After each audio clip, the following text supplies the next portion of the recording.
Unit 6 the night train at Deoli. દેવલીમાં રાતની ગાડી. When I was at college, I regularly spent my summer vacation in Dehra at my grandmother's place. I would leave the plains early in May and return late in July. Devli was a small station about 50 kilometers from Dehra.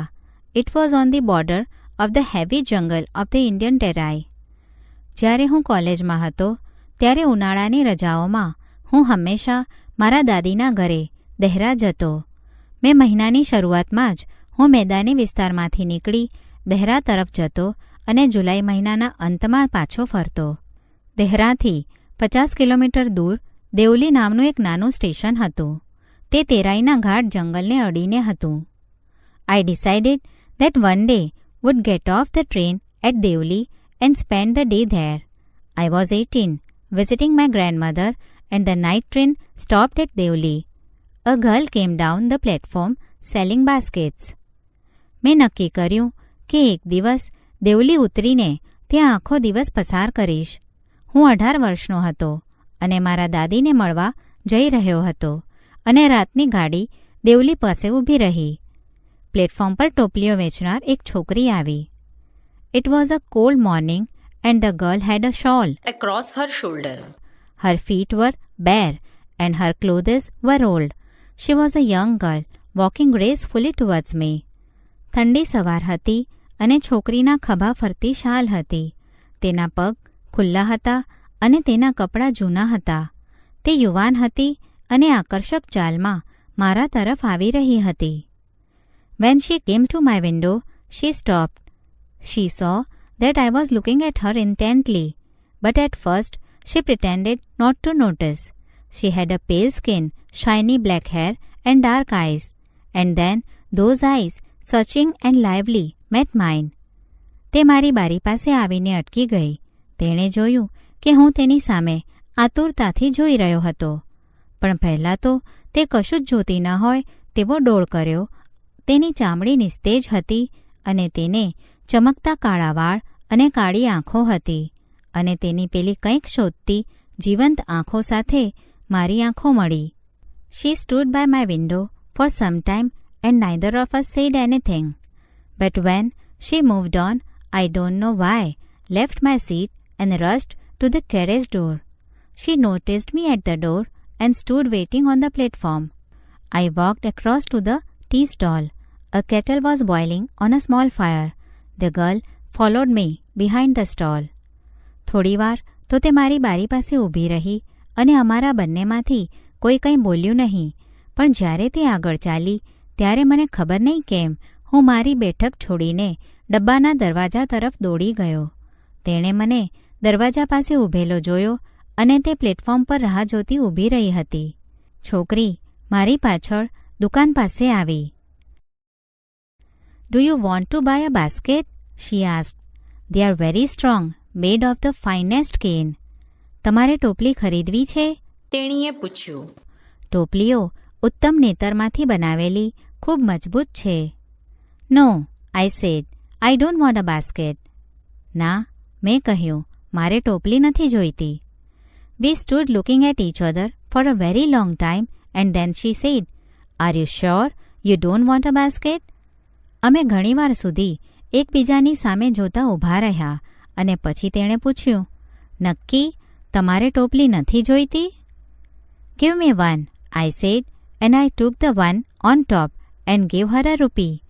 I wished to touch her fingers, but could not. મને એક ટોપલી આપ, મેં કહ્યું, અને મેં ઉપરની ટોપલી લઈને તેને 1 રૂપિયો આપ્યો. તેની આંગળીઓને સ્પર્શ કરવાની મારી ઈચ્છા હતી, પણ હું તેમ કરી શક્યો નહીં. The guard blew whistle. She said something, but it was lost in the clanging of the bell and the hissing of the engine. I had to run back to my compartment. I watched her as the platform slipped away. ગાર્ડે whistle વગાડી. તેણે કંઈક કહ્યું, પણ ઘંટના અવાજમાં અને એન્જિનના સુસવાટામાં તે સંભળાયું નહીં. મારે મારા ડબ્બામાં પાછા દોડવું પડ્યું. પ્લેટફોર્મ પૂરું થયું ત્યાં સુધી હું તેને જોતો રહ્યો. She was alone on the platform and did not move, but she was looking at me and smiling. I watched her until the signal box came in the way, and then the jungle hit the station. I could still see her standing there alone. Platform પર તે એકલી જ હતી અને ત્યાંથી ખસી નહીં, પણ તે મારી સામે જોઈ મલકાતી હતી. સિગ્નલ બોક્સ વચ્ચે આવ્યું ત્યાં સુધી હું તેને જોતો રહ્યો, અને પછી સ્ટેશન જંગલની પાછળ ઢંકાઈ ગયું. હજી પણ હું તેને એકલી ઊભેલી જોઈ શકતો હતો. I sat up awake for the rest of the journey. I could not forget the girl's face and her dark, bright eyes. બાકીના પ્રવાસ દરમિયાન હું જાગતો બેસી રહ્યો. હું તે છોકરીનો ચહેરો અને તેની કાળી ચમકતી આંખો ભૂલી શકતો નહોતો. But when I reached Dehra, the incident got blurred and distant, for there were other things on my mind. It was only when I was making the return journey 2 months later that I remembered the girl. પણ દહેરા પહોંચ્યા પછી એ પ્રસંગ ઝાંખો થઈને ભૂલાઈ ગયો, કારણ કે મારા મનમાં બીજા ઘણા વિચારો હતા. પણ જ્યારે 2 મહિના બાદ હું મારી વળતી મુસાફરી કરી રહ્યો હતો ત્યારે તે છોકરી મને યાદ આવી. I was looking out for her as the train drew into the station, and I felt an unexpected thrill. I saw her walking up the platform.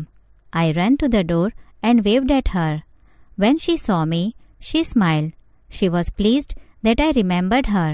I was pleased that she remembered me. ગાડી જ્યારે station પર પહોંચી ત્યારે હું તેને શોધી રહ્યો હતો અને મને એક અનપેક્ષિત રોમાંચનો અનુભવ થયો. મેં તેને પ્લેટફોર્મ પર આવતી જોઈ. હું દરવાજે દોડી ગયો અને તેને હાથથી ઇશારો કર્યો. તે મને જોઈને મલકી. તે મને યાદ હતી તેથી તે ખુશ થઈ. હું તેને યાદ હતો તેથી હું ખુશ થયો. She did not start selling baskets, but came straight to the tea stall. Her dark eyes were suddenly filled with light. We said nothing for some time, but we spoke without words. I felt the impulse to put her on the train there and then and take her away with me. તેણે ટોપલીઓ વેચવાનું શરૂ ન કરતા સીધી ચાની દુકાન પાસે આવી. તેની કાળી આંખો અચાનક ચમકી ઉઠી. થોડીવાર તો અમે કંઈ બોલ્યા નહીં, પણ અમે મૌન દ્વારા વાતો કરી. મને એ જ વખતે તેને ગાડીમાં બેસાડીને મારી સાથે લઈ જવાની લાગણી થઈ આવી. I could not bear the thought of watching her vanish into the darkness of Deoli station. I took the baskets from her hand and put them on the ground. She put out her hand to take a basket. But I caught her hand and held it. Deoli સ્ટેશનના અંધકારમાં તેને અદૃશ્ય થતી જોઈ રહેવાનો વિચાર હું સહન કરી શક્યો નહીં. તેના હાથમાંથી ટોપલીઓ લઈને મેં નીચે મૂકી. એક ટોપલી લેવા તેણે હાથ લંબાવ્યો, પણ મેં તેનો હાથ પકડી રાખ્યો. I have to go to Delhi, I said. મારે દિલ્હી જવાનું છે, મેં કહ્યું. She nodded. I do not have to go anywhere. તેણે માથું ધૂણાવ્યું. મારે ક્યાંય જવાનું નથી. The guard blew his whistle and I hated the guard for doing that. ગાર્ડે તેની વિસલ વગાડી અને આમ કરવા માટે મને તેનો તિરસ્કાર થયો. I will come again, I said. Will you be here? હું ફરીવાર આવીશ, મેં કહ્યું. તું અહીં જ હોઈશ ને? She nodded. I do not have to go anywhere. તેણે માથું હલાવ્યું. મારે ક્યાંય જવાનું નથી. She nodded again. The bell clenched and the train slid forward. I had to pull my hand away from the girl and run for the moving train. તેણે ફરીવાર માથું હલાવ્યું. ઘંટ વાગ્યો અને ગાડી આગળ ચાલી. છોકરીના હાથમાંથી મારે હાથ છોડવો પડ્યો અને ચાલતી ગાડી માટે દોડ મૂકી.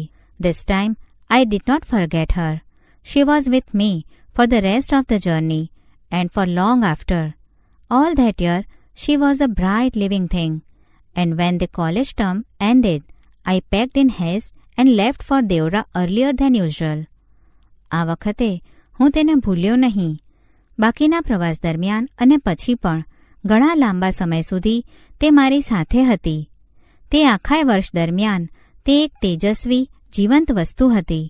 જ્યારે કોલેજનું સત્ર પૂરું થયું, મેં ઝડપથી સામાન તૈયાર કર્યો અને હંમેશ કરતાં વહેલો દહેરા જવા નીકળી ગયો.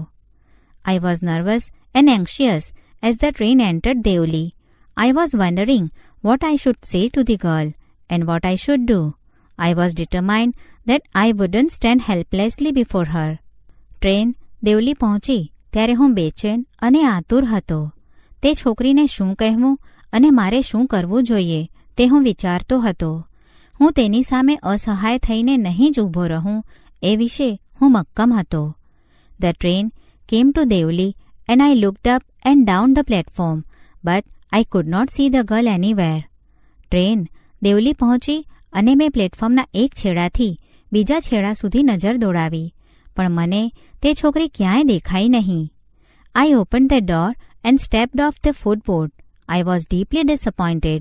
I felt I had to do something, and so I ran up to the station master and said, "Do you know the girl who used to sell baskets here?" મેં બારણું ખોલ્યું અને પગથિયેથી ઉતરી ગયો. હું ખૂબ નિરાશ થયો. મને લાગ્યું કે મારે કંઈક કરવું જોઈએ. તેથી હું ઝડપથી સ્ટેશન માસ્તર પાસે ગયો અને તેમને પૂછ્યું, અહીં ટોપલીઓ વેચતી હતી તે છોકરીને તમે જાણો છો? "No, I don't," said the station master. ના, હું તેને નથી જાણતો, સ્ટેશન માસ્ટરે કહ્યું. The train was moving out of the station and I had to run up the platform and jump for the door of my compartment.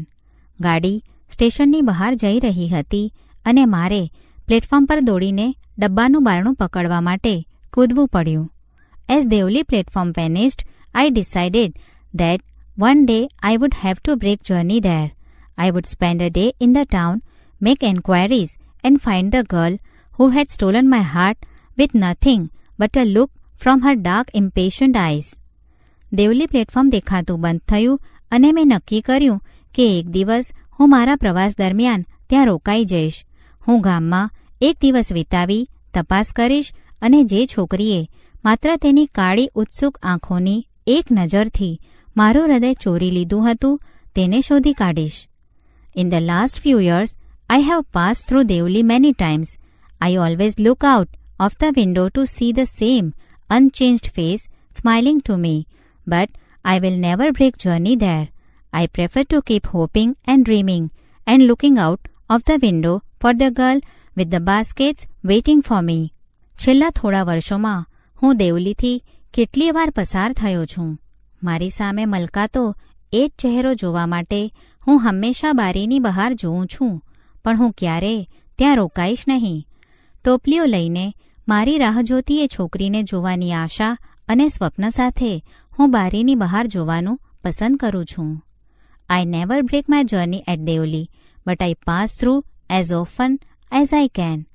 હું ક્યારેય દેવલી રોકાતો નથી, પણ વારંવાર ત્યાંથી પસાર થાઉં છું.